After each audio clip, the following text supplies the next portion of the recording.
episode of Let's Talk Deer, brought to you by Grandpa Ray Outdoors, owned by Mr. John O'Brien. John's a Midwestern guy. He's around the Madison, Wisconsin area. He's been an agronomist for over 29 years. So he knows seed, he knows soil, and he knows what whitetail deer need. John has a large seed company, Grandpa Ray Outdoors, but also he's in educating. He's one of the best educators, seminar, platform speaker, communicator for soil, water, and cover. The soil brings the food, the water hydrates, and the cover keeps them safe. So that's what whitetail needs. So any questions at all about seed, go to grandparrayoutdoors.com. Let's Talk Deer does receive compensation from Grandpa Ray Outdoors for mentioning him on my show. Welcome to another episode of Let's Talk Deer. This is your host, Bruce Hutchins, sitting in Colorado, and I'm heading to northeastern Iowa in Brandon Medlin. Brandon is a co-founder of Scrape Stcks. Brandon, welcome to the show. Thanks, Bruce. Glad to be here. Hey, we had a great warm-up. I start telling stories, and I got to laugh. I'm going, man, just let the other person talk, but it just... You know, you went to go elk hunting, and I'm going, oh, yeah, well, I can. It's just funny. Like you said, it's campfire talk, and we both love that. So, you know, it's all good. So, Brandon, you know, you and I have a mutual friend, Art Helen, owns Season TV, and he's a photographer and just all-around super guy. And Art wanted us to get together so I can do a promo for your business. And so why don't you tell people a little bit about yourself, and then let's roll right into Scrape Stcks. Thanks, Bruce. Yeah, Brandon Medlin here. We're located here in Cedar Falls, Iowa. The product that I was co-founder, co-owner of is Scrape Stick. To make it really simple, what we've developed is a mock scrape system. When we designed this product, you know, people look at it, you know, and think, scratch their heads, like, how did you create something so simple? But really, that's what it is. It's stupid simple.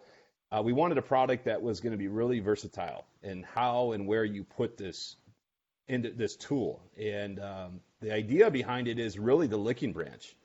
You know, making a scrape is as simple as taking your boot and, you know, kicking up the dirt in a 2-foot diameter. So when we created the tool, the idea was it needs to be put anywhere. So you could strap it, you could screw it.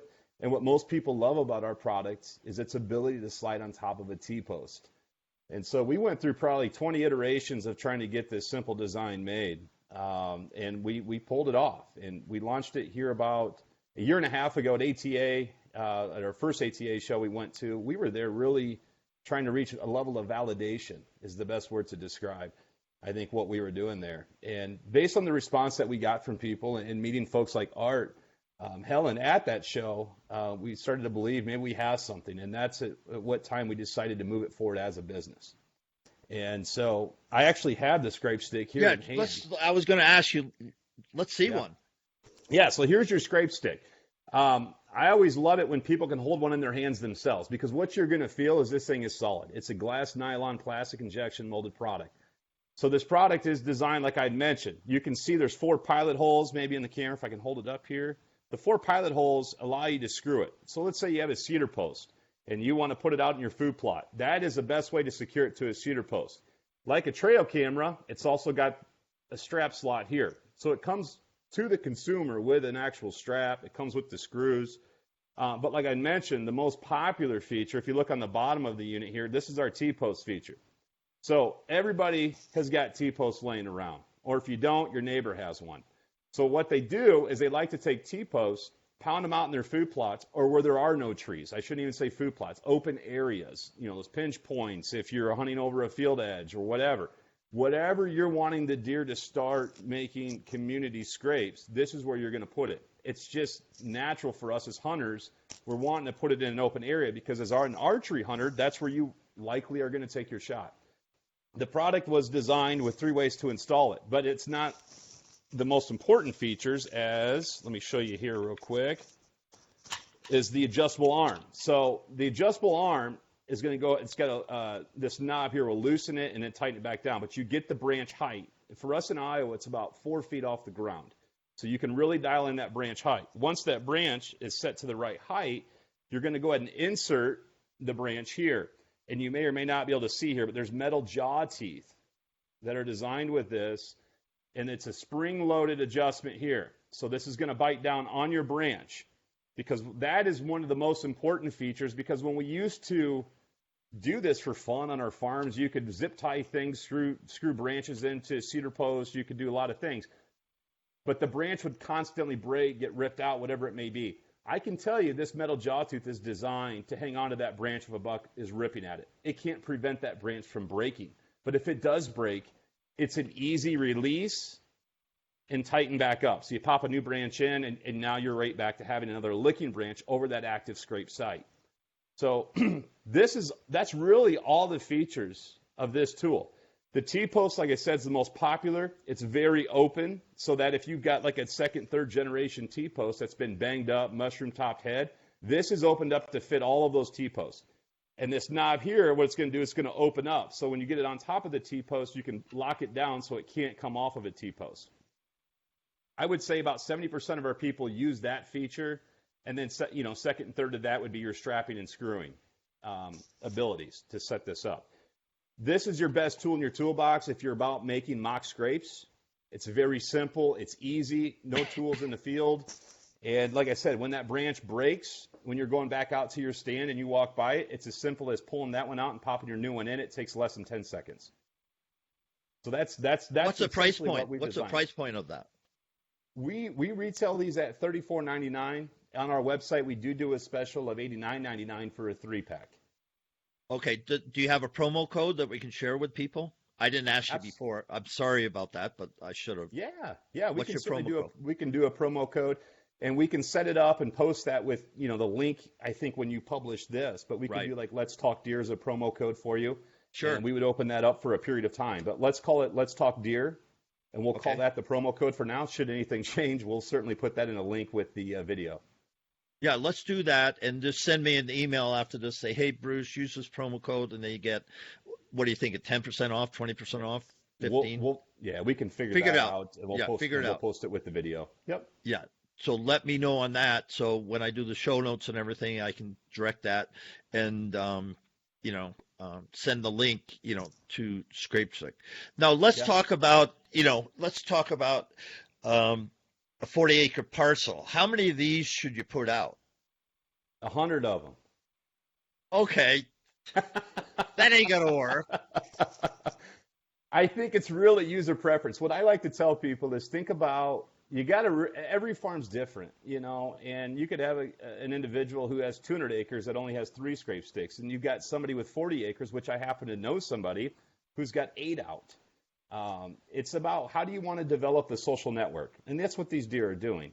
So if you've got a food plot, and let's just say you've got a stand on the west edge and the east edge to cover different wind directions, okay, this is an area that you're trying to pull the deer into.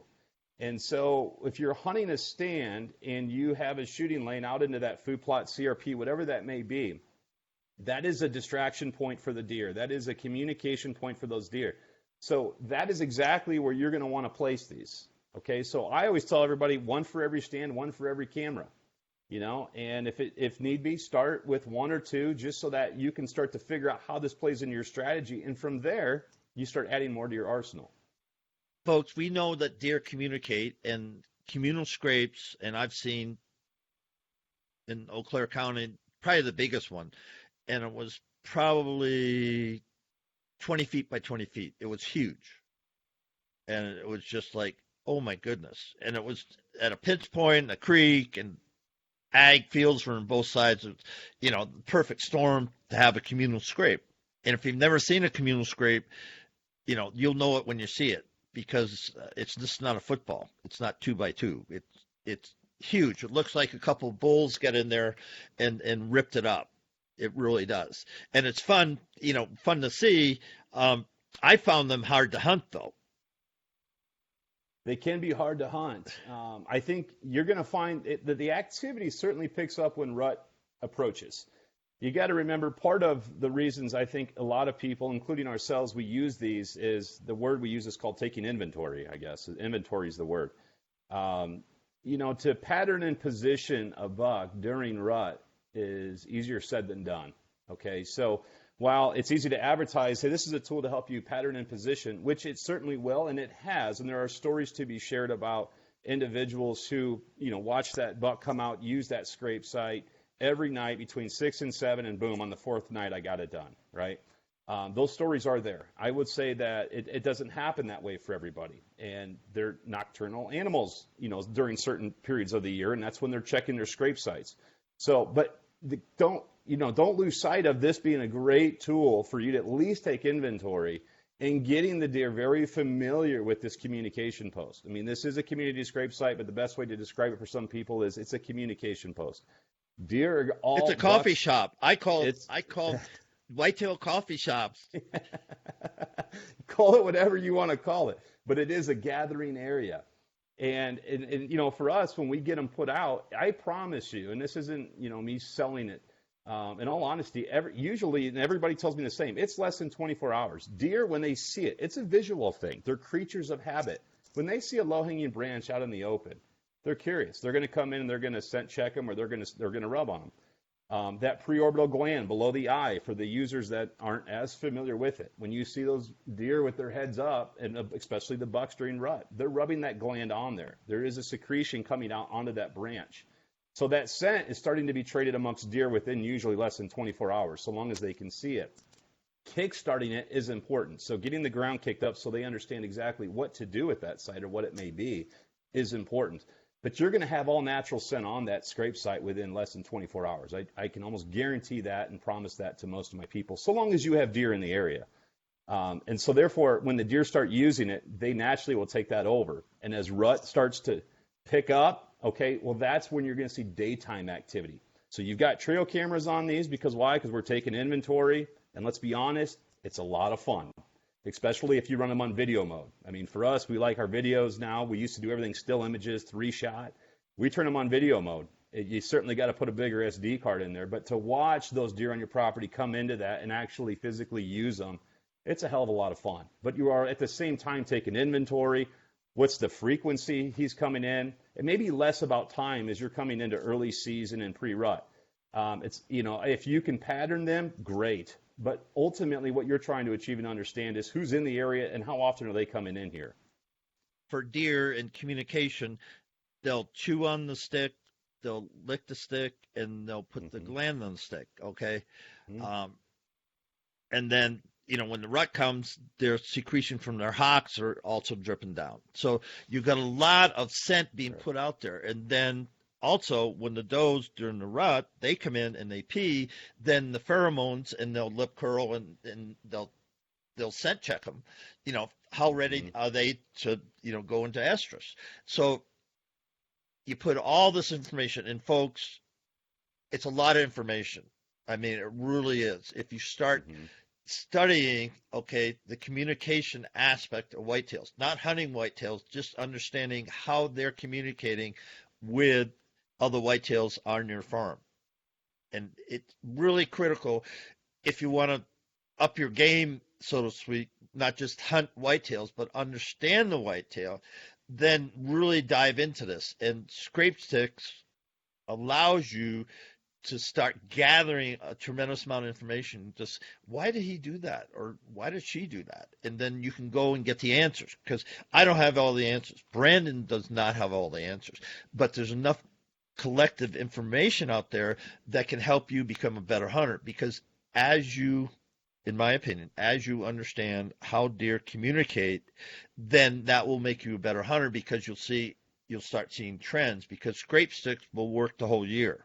I don't have any on the farm. I'm going to get some, put them on the farm, along with the hemp rope thing that Art and I talked about, above mock scrapes. But there's a lot of techniques. But if you wanted to take inventory of your deer on your property, big or small, then this is a great tool that you can have the thing set up in 5 minutes, set up your camera, 10 minutes, you're done. And now you have 24/7, 365 opportunities to observe your deer and find out the deer on your thing. How is that for a promo?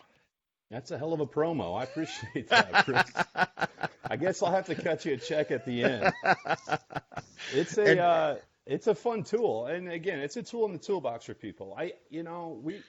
We like it when we have a lot. We just got done with the Iowa Deer Classic. A lot of the shows I know got canceled this year, but it was a lot of fun this year at the Iowa Deer Classic. Not because we're from Iowa, but because we had a lot of customers, as far as Oklahoma, that came up to find us to say, "You didn't BS me last year. I thought, is this another gimmicky thing?" I mean, and they said, one guy came up and he bought 18 of them. He said, "I need 18." He takes the stroller. He had his baby in the stroller, takes his baby out of the stroller, loads the whole stroller up, walks away holding the baby in the stroller.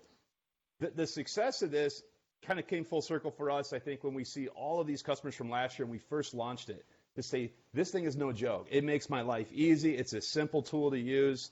And to be honest, it just works. There's no secret sauce to mock scrapes. If you're into bow hunting, you understand what a scrape is likely.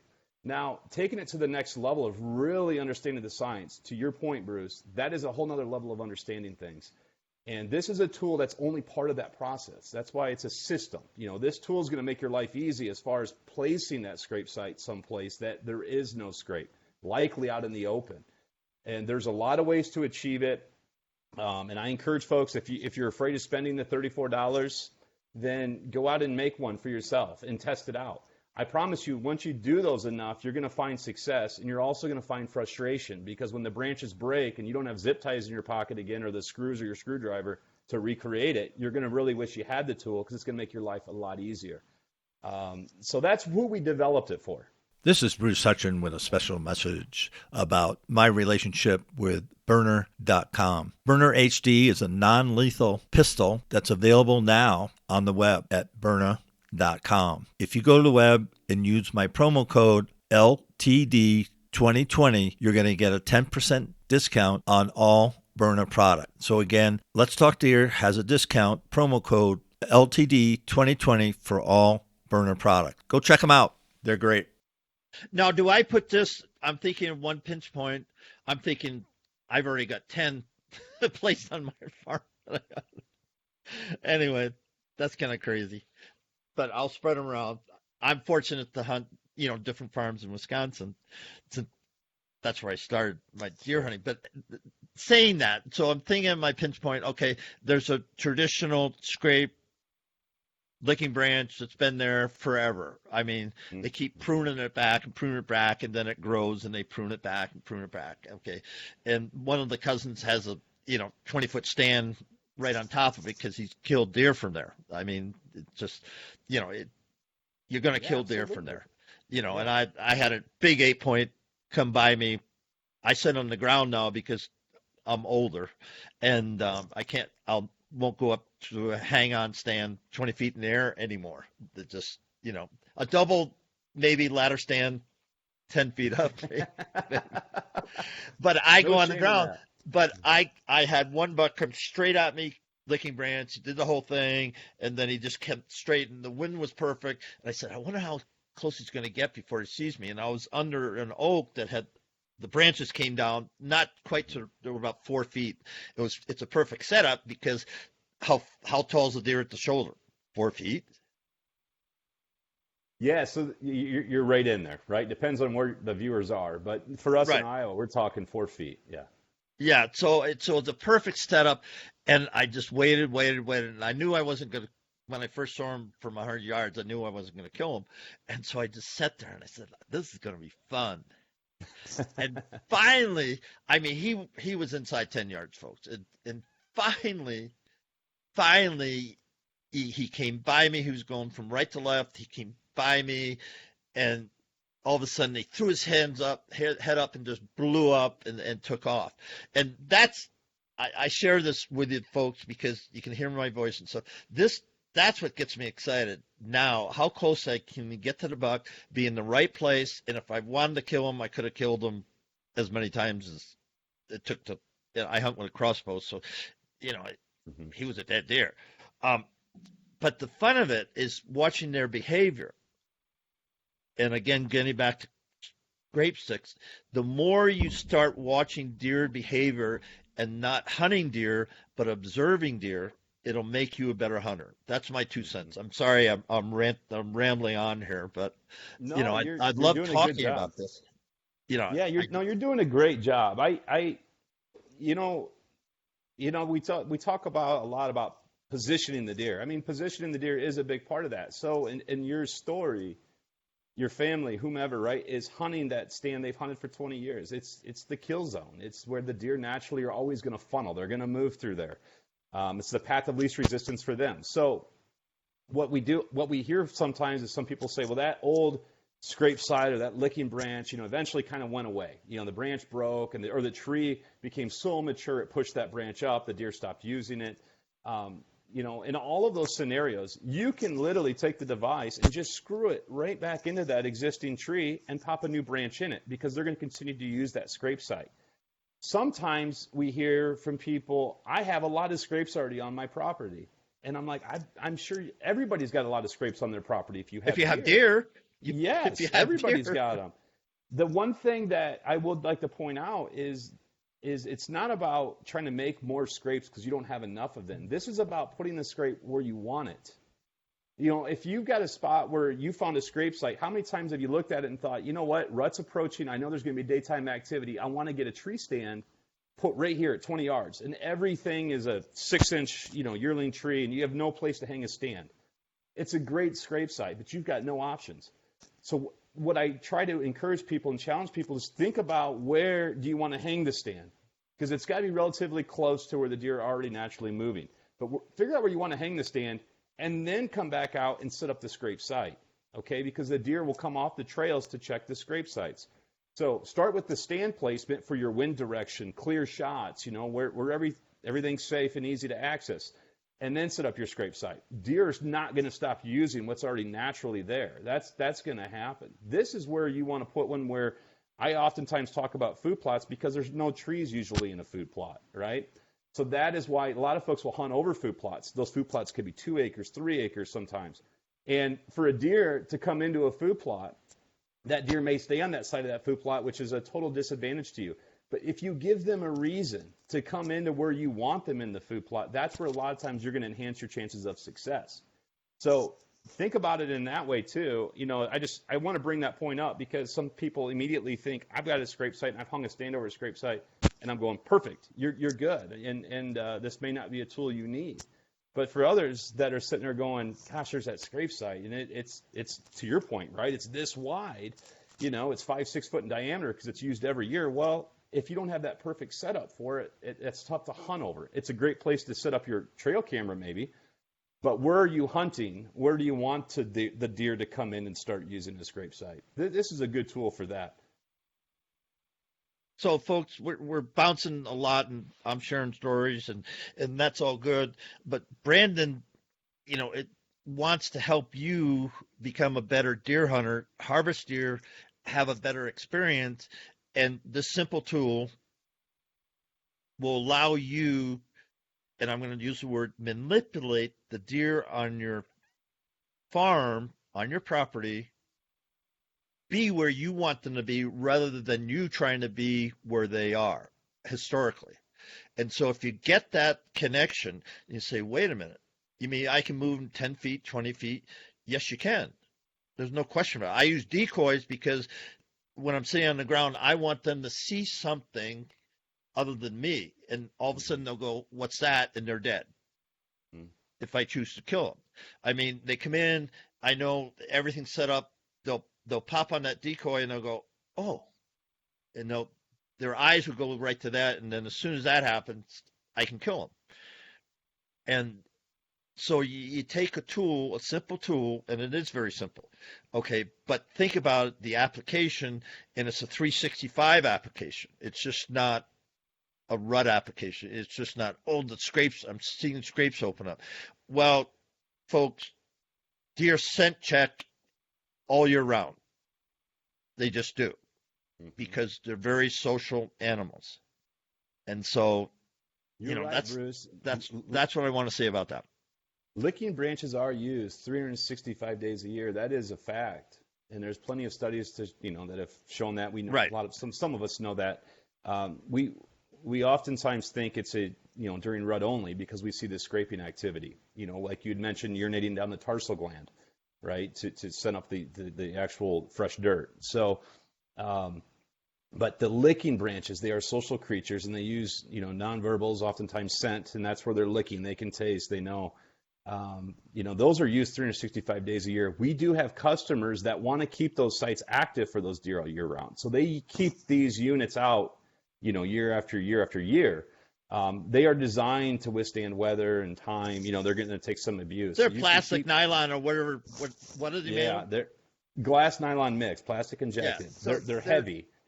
They're indestructible. I mean, yeah, yes, they are. And so weather, everything else, do things happen sometimes? Sure, anything could probably happen. I'm sure you could come up with some way of taking a bat to this thing and breaking it. But, at the price point, we've tried to pack in the best we can into quality to make sure that you can keep these out all year. And the last point I want to offer up is we've talked a lot about hunting and putting these in your shooting lanes or distraction points like you just mentioned. It's another tool if you want, when they come into the shooting lane, they don't catch you when you're going to draw back, but rather they are focused on the scrape site itself, giving you an opportunity as a hunter to make an ethical shot. But the last thing is, I like to always point out for people, we talk about inventory. I will promise you, every buck within that area that you set this up by will be on that camera within likely a week, coming in as they're curious to figure out, okay, there's this new scrape site, and they learn that it's a community scrape site. So you'll get inventory. But if you've ever hunted, you noticed how deer will skirt around cameras at times, and you go, that deer's only been there once this whole week. Really, that deer may have been there 8 times that week. It doesn't take much for a deer to move left or right 5-10 feet, and you miss that opportunity to understand that deer was in the area. So you rule out the fact that he's local, possibly, and I'm not saying that for a lot of people, but just think about it a little bit, that this is a tool that moves at 5 to 10 feet, and that's going to make the difference of you getting an opportunity of getting a picture, a video, whatever it may be, as evidence of his activity to help you pattern or position that deer. So for even trail camera usage, certainly that use case alone, it's a really highly effective tool. I really enjoyed this. I know you gotta be someplace, and we gotta wrap this up. So let's tell people how to get a hold of you, website, all the particulars about getting to the Scrape Stick site. Absolutely. As I'd like to, I'd love for everybody to follow us on Facebook and Instagram. We try our best to constantly stay in communication with all of our customers and followers. So you can look us up at, ScrapeStick as it sounds, and that's how it's spelled, on both of those platforms. To purchase the product, we'll certainly post a promo code for everybody listening to give you an opportunity to try it out if you haven't already and get you a little bit of a discount. But you will find that at www.scrapestick.com. That is our website, and you can go there and you can certainly reach out to us. It has contact information as well as purchase the product. But otherwise, be sure to follow us, our content on Facebook and Instagram. We do our best to upload real footage. Oftentimes it's all trail camera footage. It's not professionally made footage. It's real, and we have a lot of it. And we love to share it with our customers, and we always ask our customers to share it with us when they're willing, because we love to post that on our social media. But that's the best way to get a hold of us. Brandon, it's just been a pleasure having you on, and I do get wound up, and I love talking whitetails, not just hunting whitetails, because everybody loves to hunt whitetails, but you start, whitetail 101 is okay, but I really get into the higher level, the master's degrees and PhD degrees, and like Bill Winke, he's been studying whitetails forever. Larry Wisham, been studying whitetails forever. Drury Brothers, on and on and on. Those are people that you know. But here's something that I found out. For every guy that I just mentioned, there's hundreds of guys that really know how to hunt deer and have been very successful. I have one friend, and I was surprised. I got to call him today. He's a cranberry grower, and he just popped up on social media. And I met him in Buffalo County over 10 years ago, 15 years ago, when we were hunting Buffalo County. And he's probably one of the most successful. I put him right up there with Dan Infelt for being one of the most big buck, hunters, and Yeah. because he had a business and he did it for pure joy. And like I said, I'm going to call him and say, are you coming off the radar, or going on the radar? Are you going to start a business or whatever? And you think about that, but there's so much information. We talked about rock slide when we were talking about elk hunting. I love hunting elk, folks. And so we were talking about rock slide because Brandon, he and his crew want to come and hunt the West, hunt the Rockies, chase elk, and which is very similar to hunting whitetails. And I was told that when I first came out west and hired, it was a DIY drop camp, blah, blah, blah. And the guy said, I love guys from Wisconsin. They're more successful than even locals because they know how to hunt. And I did kill a bull on that first hunt with my rifle. I didn't kill it with a bow, but he said, you guys really know how to hunt well and understand the animals and everything along that line. And it held true. On that hunt.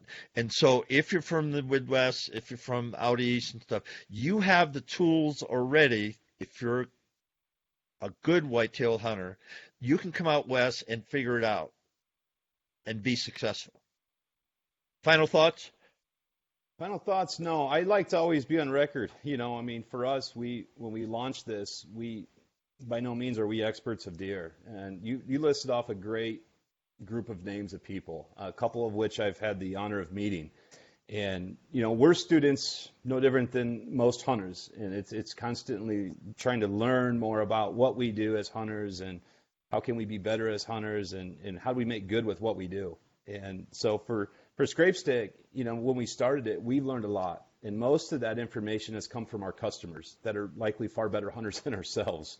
I provide a tool of ScrapeStick to help out, but I know many other people that have far more educated me on hunting than I've been able to help them. So I always encourage people to give us a shot, share your stories with us. We love hearing about the use cases because it helps us where we can share back to others and other ways of trying to use the tool to make them a better, a more effective hunter. Art Helland's a good example of that. Art is a land management specialist. He's genius on a lot of topics, and Art has educated me a lot on other ways of using the product that I never once thought about it. So if you happen to get one, I always just please share your stories, share your pictures, your videos with us on social media. We'd love to hear from you. And Bruce, I appreciate the opportunity today to be on your show. My pleasure. I can't wait to meet you in person. We'll make that happen soon enough.